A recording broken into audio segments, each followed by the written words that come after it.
Muse, it is I, and it has been a rough few days. So much so that I decided that I wanted to have a conversation with you about keeping your sanity in this trying time. Now, people are having a hard go of things for different reasons. It might be the pandemic, it might be politics, it might be, who knows what. But I thought that I would talk to you about how artists, and maybe even non-artists, can keep a hold of what little sanity they have remaining in their minds right now. Because, let's face it, we could all use that virtual kind of hug right now.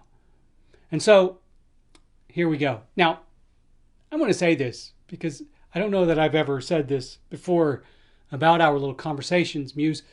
Before I actually decided on this topic, or actually right after I decided on this topic, I sat down and I started to take notes to put on my teleprompter because I use a teleprompter for certain things. And then I thought immediately, what am I doing? I don't take notes for our conversations. These conversations that you and I have, they are off the cuff. And I like to keep them genuine like that because it makes them more honest. So even when I knew that this subject was kind of important, I thought, I have to keep up with the tradition. And not just the tradition, I have to make sure that this little discussion that you and I have remains organic and honest. Because for me, that is where the truth of art lies, in its ability to be organic and honest. So without further ado, let's talk about keeping our sanity. Now, this is hard. And I'm not going to lie. Over this past week, I have had many a moment where I thought for sure that I heard the snapping sound in my brain, where my sanity just decided to, no, I'm done. I can't do this anymore. And there were a lot of things at play with that. And so I stepped back and I said, what can I do to help myself? Now, of course, I should preface this by saying I'm not a therapist. I'm not a psychiatrist. The first thing you should do if you feel that you're getting close to some sort of mental and emotional breakdown is seek out a therapist if you can. And there is absolutely no shame in that. I'm going to a therapist right now. I have to. I absolutely have to. Because there's just so much weighing on my shoulders at the moment. I'm a political junkie. And it is killing me right now. And I've had a lot of people say, well, just stop reading the news. And it doesn't matter. I can not read the news. I can not turn on the television. But I still know what's out there. And I still know what's going on in this country. And in the world. And it weighs heavy on me. I guess it's a case of the more you know. The more you know. Anyway. So, what can an artist do to help retain their sanity? Now, of course, it kind of depends on what your media is, your medium is. Are you an actor? Are you a writer? Are you a painter? Are you a dancer? Are you a singer? Are you a musician? What are you? And one of the very first things that I would say to any artist, regardless of what medium you use as your art, is right now, in this pandemic, it is a perfect time for you to perfect your craft. If you're an actor, memorize a bunch of monologues and film yourself doing them and watch the film and break everything down. Really, really get picky. Find out what it is that you do that you need to improve. And you don't need other people around to do that. You could set your phone up and record yourself with your phone, watch it, and see what's going on. Because you've got all the time in the world right now, especially if you're an actor, because there's nothing going on. There's no theater going on. There's nothing is being filmed. And to be perfectly honest, that in and of itself is fairly crushing. I haven't been on the stage for a year now. Now I've got something coming up. We're going to actually film The Mystery of Irma Vep to be streamed. And we can do that because there are only 2 actors in the show. I'm very fortunate with that. But for the most part, theater is not happening. And I know this firsthand, that as an actor, when you're not acting, something's wrong. There is an absolute disconnect between you and the world in which you want to live. And it is hard. It is very hard to go without your craft because it feeds your soul. So right now, as an actor, take the opportunity to learn new monologues, because guess what? When all is said and done, there's going to be a rush of auditions, hopefully. So be prepared for them. Take this time right now to memorize everything you can. Have 5, 6, 7, 8, 9, 10 monologues in your back pocket, all of them different. Get them ready so that when the auditions start to come, you don't have to go, oh my God, I better memorize something. You've had months to memorize something. Another thing you can do, and I've seen other people do this, is you can gather some people together and do a reading of a script via Zoom. And you can even invite people to attend it. If you want to memorize it, memorize it. If not, read it. But that's a great way for you to get back in touch with your fellow actors. And do something that's fun. Have something to look forward to.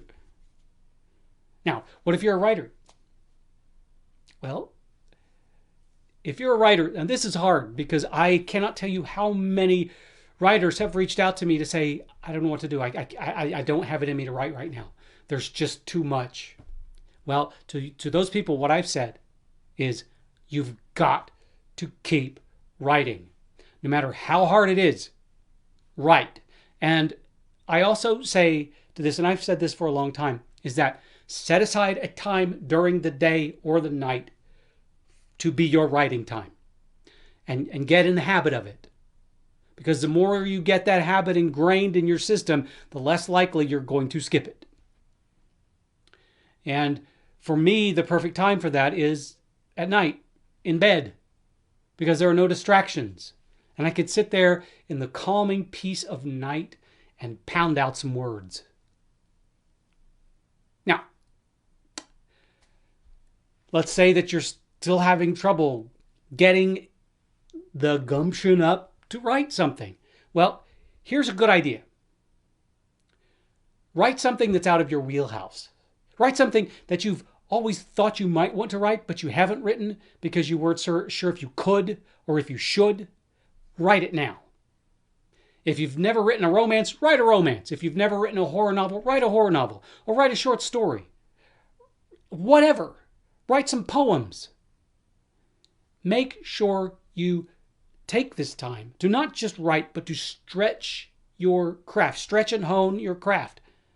And when you write outside of your wheelhouse, you're going to learn something. And now's a great time to be learning something. Speaking of which, take a class. Read a book about writing. Do anything you can to excite yourself about the craft. And if you can't do that, then at least you can go back to your old crusty website that you set up about 5 years ago and haven't done squat to it and make it new. Freshen that baby up. Add all those books you've written that you've kind of neglected and share it. And maybe start blogging again. Blog about your books. Interview other writers. There are so many things that you can do right now that maybe you weren't doing prior to this pandemic. And maybe, just maybe, one of those things will excite you about writing again. Because that's all you need. You just need that one little spark to get you going again. And trust me, once you get going, you're not going to stop. Pandemic be damned. And that's one of the beauties about being a writer, is that you don't need other people. You don't depend upon other people to write a manuscript. Yeah, after you write it, you depend upon beta readers and editors and such. But those can all be handled via email and virtually. So you don't even have to ever come in contact with another human being. So there are things that you can do as a writer during this pandemic to not just kind of give your career a nudge, but to keep yourself from losing your mind. Now, here's another thing. I have written a lot of horror. I've read a lot of horror. I've watched a lot of horror. There have been moments during this pandemic where I have been very grateful that the last few books that I have written were outside of the realm of horror. Because right now there's an awful lot of horror going on outside of my house.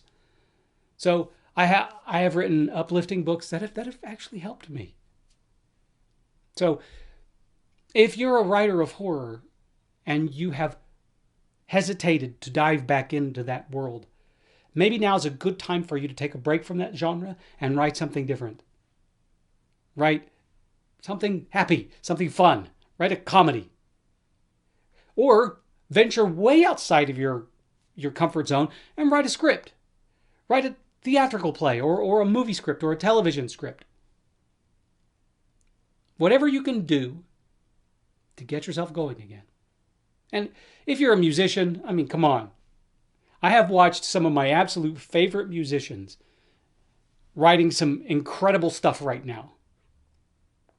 This is, let's face it, what we're going through is months worth of inspiration.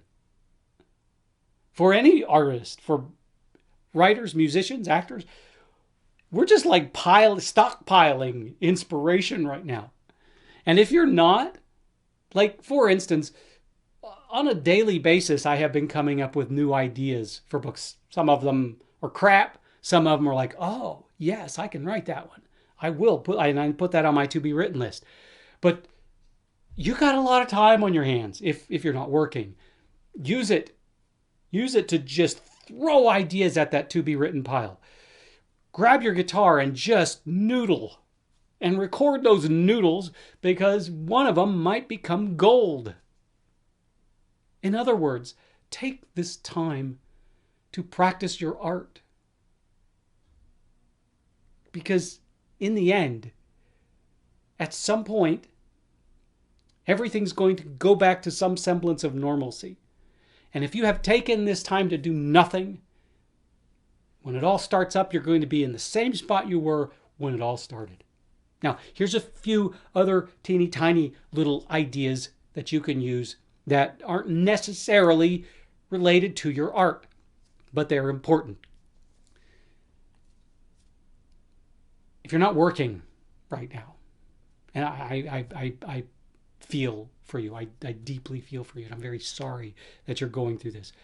But some of the things that you can do is to get up in the morning. Get up at the same time. Set your alarm. Get out of bed. The thing is when you're not working in a situation like this, the tendency would be to stay up really late at night and sleep in really late during the day. You're going to miss a whole lot. So get yourself onto a regular schedule. Go to sleep at a normal time. Wake up at the same time every morning, as if you've got that job to go to. Find yourself some routines. For most of my adult life, I've been kind of a person of routines. And it's not a compulsion for me at all, because I could step away from those routines without a problem.